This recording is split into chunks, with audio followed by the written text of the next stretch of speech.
आणि आता बातमी सिरियातून. सिरियातील सत्ता पालटानंतर आता सिरियन नागरिक मोकळा श्वास घेत आहेत. मात्र 53 वर्षांच्या जुलमी राजवटीच्या आठवणी सहसा पुसल्या जात नाहीत. अशीच एक कटू आठवण सिरियन मनावर कायमची कोरली गेली आहे, ती म्हणजे 21 ऑगस्ट 2013 मधील प्राणघातक हल्ल्याची. काय घडलं होतं त्या काळ्या रात्री, कसा सामना केला सिरियन नागरिकांनी, पाहूया एक ग्लोबल रिपोर्ट. सिरिया म्हणजे युद्धांतून तावून सुलाखून निघत असलेला देश.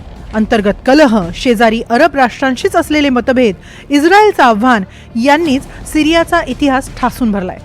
या युद्धांमध्ये अनेक घातक हल्ले सिरियानं पचवलेत.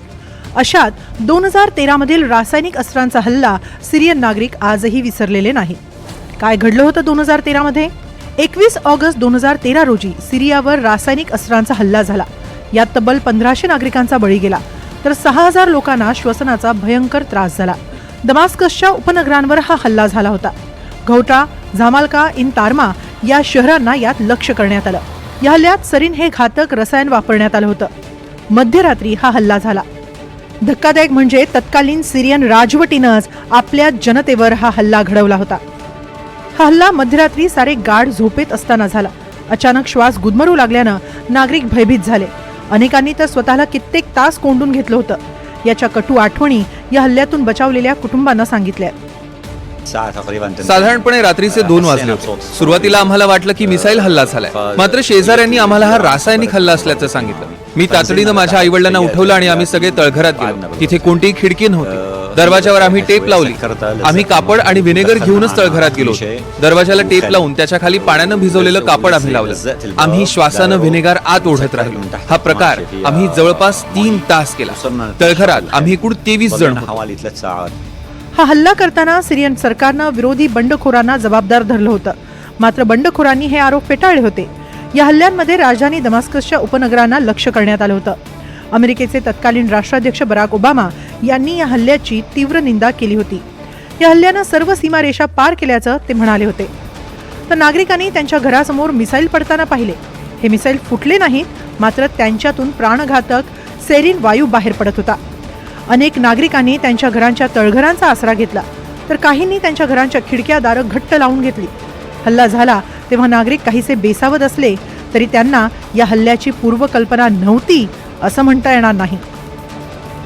कारण अगदी काही महिन्यांपूर्वीच सिरियन सिव्हिल डिफेन्स उर्फ व्हाईट हेल्मेट्सच्या सदस्यांनी त्यांना याबाबत माहिती दिली होती.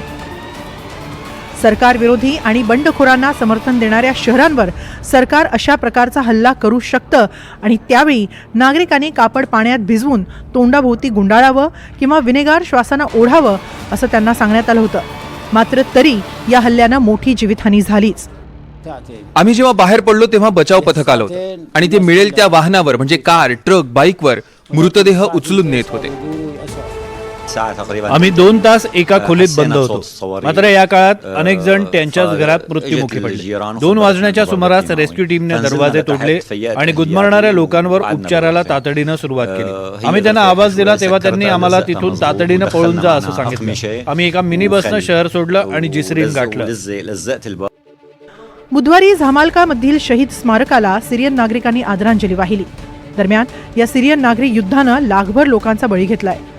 आता क्रूर असाद बशर यांची सत्ता उलथवून टाकल्यानंतर सिरियन नागरिकांनी चांगल्या जीवनाची आशा केली आहे. जिहादी संघटना हयात ताहिर अल शामनं सत्ता स्थापन करताना या सर्व अत्याचारांना दोषी असलेल्या अधिकाऱ्यांवर कारवाई करू असं आश्वासन दिलंय. त्यामुळे गेले 53 वर्ष अत्याचार सहन केल्यानंतर आता तरी आपल्याला न्याय मिळेल अशी अपेक्षा सिरियन नागरिक व्यक्त करतायत. Bureau report, NDTV Marathi.